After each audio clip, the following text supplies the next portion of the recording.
પેટલાદ નગરપાલિકા દ્વારા ગણપતિ દાદાનો યજ્ઞ તેમજ સફાઈ કર્મચારીઓનું પૂજન તેમજ સન્માન કરાયું। પેટલાદના ઇતિહાસમાં પહેલીવાર સન્માન તેમજ પૂજાનું ઉત્તમ ઉદાહરણ જોવા મળ્યું।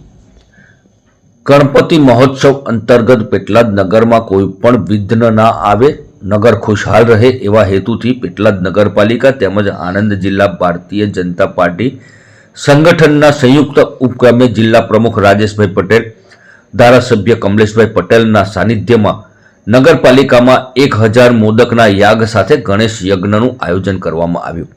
તેમજ પેટલાદ નગરપાલિકાના તમામ સફાઈ કર્મચારીઓ, સેનેટરી વિભાગનો સમસ્ત સ્ટાફ, નગરપાલિકાના તમામ સ્ટાફને પૂજન કરી તેમનું સન્માન કરવામાં આવ્યું હતું, જેમાં પ્રમુખ શ્રી જિગ્નેશભાઈ જોશી, ઉપપ્રમુખ મનીષાબેન તેમજ તમામ ચેરમેનશ્રીઓ અને કાઉન્સિલરોએ હાજરી આપી હતી।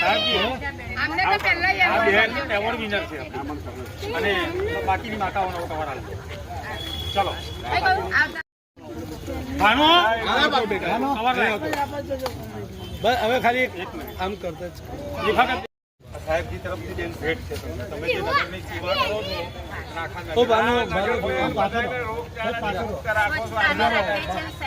વાહ ભાઈ વાહ।